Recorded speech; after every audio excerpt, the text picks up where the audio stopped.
Hello, Assalamu alaikum, dear students. This is lecture number 15, and in this lecture we are going to do some practice from the end of the chapter.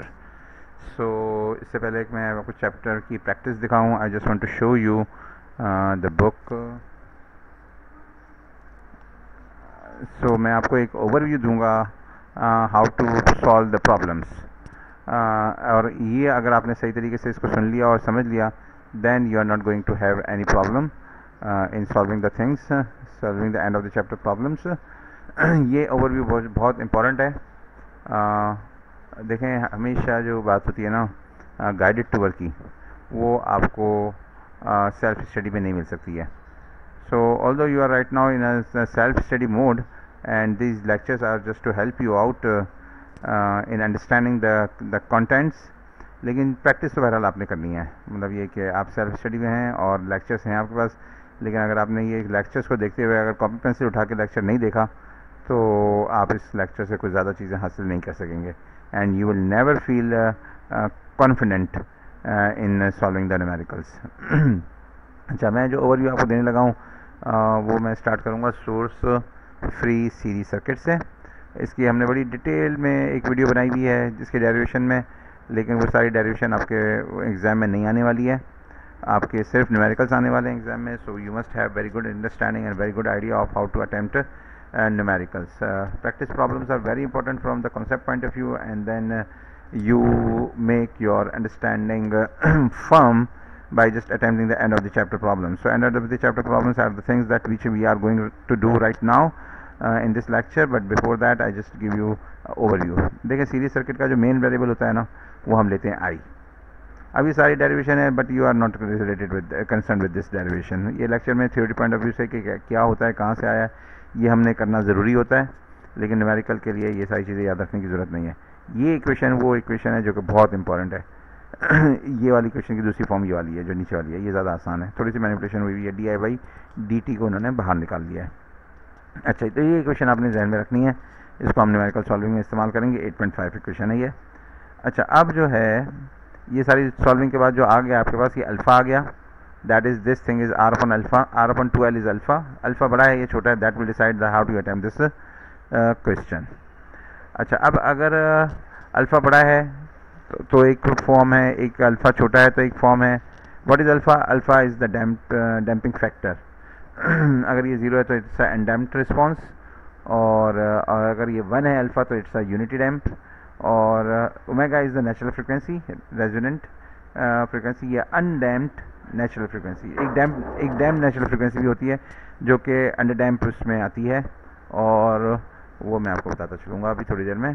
तो अब जो है ये different cases हैं. ये these are the cases. Alpha बड़ा है, over damp response है, अल्फ़ा इसको इक्वल टू ओमेगा नॉट है, तो ये क्रिटिकल डैम्प है. और फिर alpha is less than omega not, then this is under damp, and if alpha is 0 this is undamped. तो 4 रिस्पॉन्सेज है, लेकिन अंडर डैम्प में अनडैम्प भी आ गया है. अगर ओवर डैम्प रिस्पॉन्स होगा तो आपने क्या करना है कि इस सोल्यूशन को इस फॉर्म में लिख लेना है.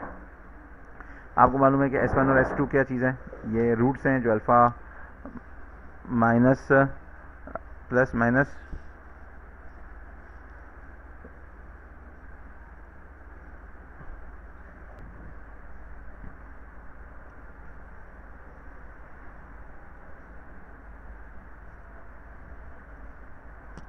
ओके. सो अल्फ़ा बड़ा है, ये सारे 3 केसेस हो गए आपके.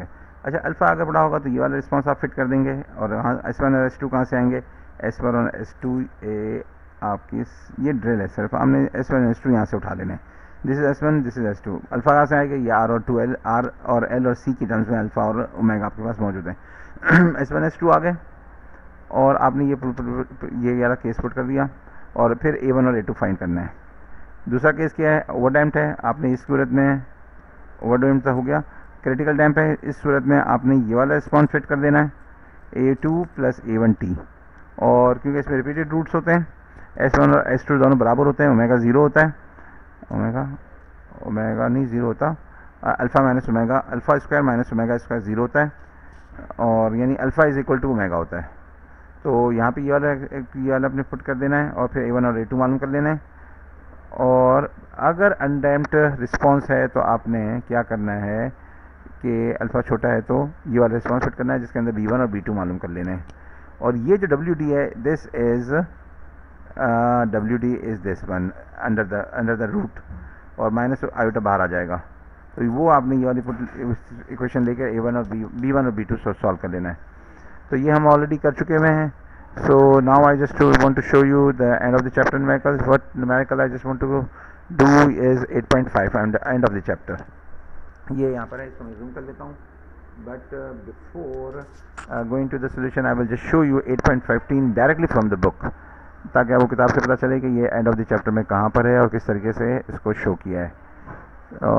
तो I just go to end of the chapter 8.15।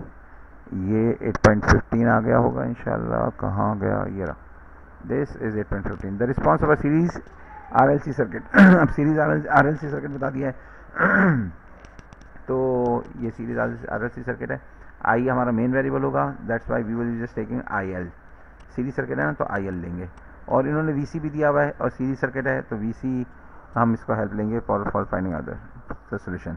अच्छा, where VC and IL are the capacitor voltages and the inductor current respectively, determine the values of RLC। अब इसमें इन्होंने रिस्पॉन्स दे दिए हैं, इक्वेशन दे दिए हैं, फाइनल सोल्यूशंस दे दिए हैं। अब हमें RLC की वैल्यू मालूम करनी है। तो अब हम कैसे करते हैं इसको, जस्ट इसको थोड़ा सा देख लेते हैं। क्या करना है, ये दो इक्वेशंस लिखी हुई हैं VC की और IC की। So in a series it's a series circuit, that means we will be going to with IL। ये क्योंकि हमारा वेरिएबल होता है सीरीज सर्किट में।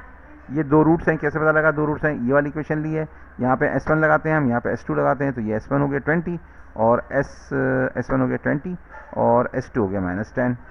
अच्छा, अब S1 की वैल्यू होती है विथ माइनस हेयर और S2 की वैल्यू होती है प्लस हेयर। तो S1 और S2 को दोनों को ऐड कर लेंगे तो क्या होगा, ये प्लस है ये माइनस है, they will be just cancel out and we will be only left with minus alpha plus minus alpha, that is -2 alpha. अब -2 अल्फा की हमें वैल्यू मालूम चल गई है, तो दैट मीन्स अल्फा की वैल्यू मालूम चल गई। और अल्फा का मतलब है कि R/2L इज नोन। अब हमने ये इक्वेशन बना ली है। This equation is going to be very important for finding out the R value, लेकिन उसके लिए हमें L चाहिएगा। L करने के लिए क्या किया हमने, S1 को पुट कर दिया पूरे अल्फा की वैल्यू के साथ। अल्फा की वैल्यू पुट कर दी है यहाँ पे। अल्फा हमारे पास पता चल गया कि अल्फा इज 15 हेयर, तो अल्फा की वैल्यू यहाँ पर आ गई है। इससे हमें पता चल गया कि ओमेगा की वैल्यू क्या होगी। तो ओमेगा की वैल्यू आ गई है हमारे पास 200 ओमेगा स्क्वायर की वैल्यू। और ओमेगा स्क्वायर हमारे पास क्या होता है 1/LC, क्योंकि ओमेगा होता है 1/√LC, तो ओमेगा स्क्वायर हो गया 1/LC। ये पता लग गया हमारे पास ओमेगा की वैल्यू। अब हम चलते हैं आगे। अच्छा, अब क्या है कि हमारे पास मौजूद है कि भाई ये जो करंट सीरीज है सर्किट, वो IL is going to be equal to IC because the circuit is series. और IC को भी हम डील करते रहे मेन इक्वेशन के तौर पे, लेकिन क्या होगा, IC is what, IC is CdV/dt और V मौजूद है, तो हम क्या करेंगे dV/dt कर लेंगे। तो ये dV ये V है, तो हमने किया dV/dt और CdV/dt C का वेरिएबल मौजूद होगा। इसको डेरिवेट किया तो ये 0 हो गया। ये -20 multiply by 10 is 200 but positive 200। अब यहाँ पे प्लस दिया हुआ था इन्होंने, तो ये आ गया -300 100 को कॉमन निकाल लिया ये। अच्छा, अब क्या हुआ कि ये जो चीज़ है आपने इसको क्या किया CdV/dt, लेकिन IL तो मौजूद है ना पहले से। IL की इक्वेशन तो पीछे मौजूद है किताब में, देखें IL मौजूद है, ये IL है, तो ये IL मौजूद है 40 - 60 और ये, तो इसमें से 20 कॉमन निकाल लिया। तो अब जो ये मालूम किया था हमने CdV/dt से करके, that is equal to IL, तो IL की वैल्यू को इसके साथ पुट कर दिया, इसको यहाँ पुट कर दिया और इसको यहाँ पुट कर दिया। इससे हमारे पास ये हो गया कि ये सेक्शन कट आउट हो गया, ये वाला ब्रैकेट पार्ट, ये दोनों सेम है और C की वैल्यू आ गई। C की वैल्यू आ गई तो हमने 1/LC से इंडक्टर की वैल्यू मालूम कर ली।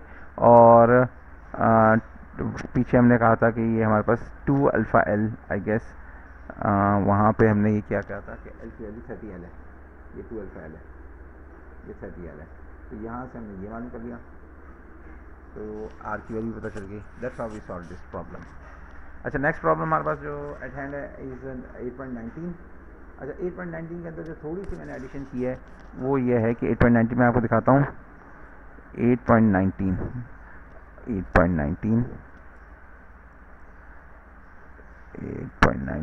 This is 8.19 obtain VT for t greater than 0। अब हमें VT मालूम करना है। Please note that this is going to be a series circuit और हमें मालूम करना जो है वो वी टी है। तो हमें आउटपुट पे जो वेरिएबल सोल्यूशन हम पुट करेंगे अल्फ़ा और ओमेगा की वैल्यू के हिसाब से वो तो आई होगा, तो वी टी मालूम करने के लिए हमें डेरिवेट करना पड़ेगा, तो उससे हमारे पास वी टी आ जाएगा। अच्छा, जो एडिशन की है वो ये कि यहाँ पे एक लाइन जुड़ी हुई होनी चाहिए थी। अगर ये लाइन जुड़ी हुई है तो आर जीरो हो जाएगा और इस तरीके से हमारा आंसर करेक्ट हो जाएगा, क्योंकि इसके आंसर्स मौजूद हैं 8.19 के आखिर में। तो we will be verifying that this line should be here, that's how we will be able to solve it. अगर मैं इसके बगैर सॉल्व करूँ तो आर बिकम्स इनफाइनाइट और फिर वो दूसरा सोल्यूशन आता है वो इससे मैचिंग नहीं करता, जो एंड ऑफ द चैप्टर है। तो 8.90 के अंदर मैंने लाइन लगा दी है। First of all what we will be do, we will just draw the circuit for t less than 0। Inductor is short circuit, capacitor is open circuit. तो ये कैपेसिटर ऊपर से जो था वो ओपन सर्किट होकर यहाँ से उसकी कोई सूरत नहीं रही। इंडक्टर करंट पता चल गया, वीसी बिल्कुल आउट ऑफ द सर्किट है तो वीसी 0 हो गया और फिर t ग्रेटर देन 0 पे हमने सर्किट बना लिया। तो ये हो गया आपका यहाँ पे प्लस और ये करंट यहाँ पे आ रहा है, सही है। तो जो VL होगा that will be equal to VC जो होगा वो माइनस VL होगा। तो हमें मालूम करना है VC मालूम करना है, तो that will B minus VL। ये हम आखिरी वाली स्टेप में करेंगे। क्यों ये पॉइंट समझना ज़रूरी है, क्यों? बिकॉज ये करंट कहाँ जा रहा है, देखें ये इंडक्टर के ये जो करंट वोल्टेज है पॉजिटिव ये होगा पॉजिटिव, तो ये पॉजिटिव ये पॉजिटिव है तो ये नेगेटिव है, राइट। तो दोनों ये पॉजिटिव और नेगेटिव दोनों मिल रहे हैं, सो दैट मीन्स इसका मतलब ये है कि these are anti parallel, right. तो ये देखें यहाँ पे पॉजिटिव होता है फिर यहाँ पे पॉजिटिव होता है फिर तो ये सही हो जाता है, लेकिन ये क्योंकि एंटी पैरेलल है। अच्छा, सो करंट हो गया। The response is under time because ये अल्फा मालूम चल गया, अल्फा इज 0 और ओमेगा इज 1/√LC, तो 0.5 पता चल गया। ये हमने पुट कर दिया, जे आ गया यहाँ पे। This thing is omega square जो है ये इस वक्त आ जाएगा आपके पास ओमेगा डी। तो ओमेगा डी को हम क्या करते हैं 0.5 होता है ओमेगा डी, 0.5 है इस केस में, तो यहाँ पे इसको हमने यहाँ पे पुट कर लिया, राइट। एंड ये अल्फा क्या है इसके अंदर, alpha is 0, alpha is 0। So putting value of I dot, ये हमारे पास रिस्पॉन्स आ गया, अल्फा इज 0। तो यहाँ पे जो इक्वेशन होती है जिसको हम सोल्यूशन को पुट करते हैं वो होती है e raised to power minus alpha. तो माइनस अल्फा इज 0 तो इसके ब्रैकेट के बाहर कुछ भी नहीं है। अब हमने क्या किया, putting value of I zero की हमने वैल्यू यहाँ पे मालूम की हुई है 12, ये हमने 12 यहाँ पे पुट कर दी। तो A1 हमारे पास पता चल गया कि A1 is going to be equal to 1 because time t is equal to 0 पे कॉस 0 हो जाएगा, कॉस 1 हो जाएगा time t is equal to 0 पे और साइन 0 हो जाएगा, तो A2 वाली टर्म से उड़ गई। अब हमने क्या किया इसके अंदर कि वो वाली इक्वेशन जो मैंने आपको बताई थी कि वो बहुत इंपॉर्टेंट इक्वेशन है, उसके अंदर di/dt मालूम कर लिया और I0 प्लस V0 करके, ये हमारे पास इनिशियल कंडीशंस मालूम है V0 और I0, ये पुट करके हमने ये di/dt मालूम कर लिया। di/dt इज इक्वल टू 0, ये हमें वैल्यू पता चल गई है। लेकिन जो हमारा जो सोल्यूशन है ये वाला सोल्यूशन, इसको हम di/dt अगेन करेंगे। तो ये di/dt, ये di/dt इज 0 जो हमने मालूम किया है at time is equal to t0, but now we are just going to find out at a general di/dt। तो ये हमने यहाँ पे ये 0 नहीं करना चाहिए था, मुझे यहाँ पे नहीं रखना चाहिए था di/dt। अभी क्यों हमने time t is equal to 0 put नहीं किया, सो ये ज़रा थोड़ी सी गलती है, यहाँ पे 0 नहीं होना चाहिए। तो di/dt हमने किया, ये हमारे पास आ गया क्या हुआ कि A1 minus sine cos 0.5t minus 0.5 A1 sine cos t, और ये जो हो गया साइन का कॉस हो गया डेरिवेटिव, वैल्यूज पुट कर दी।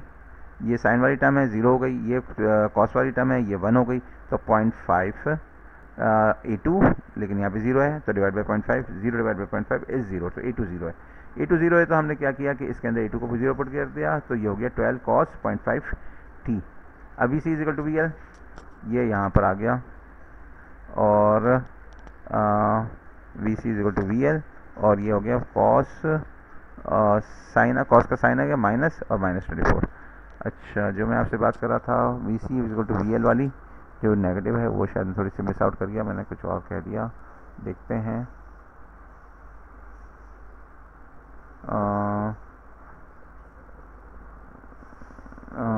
देखते हैं, चलें। तो हमने इस वक्त इसको यहाँ से पुट किया VC is equal to VL LDI/dt, इसको हमने डेरिवेट करके ये माइनस कॉस साइन थी -24 माइनस जो साइन आया है ये तो साइन का आया है। तो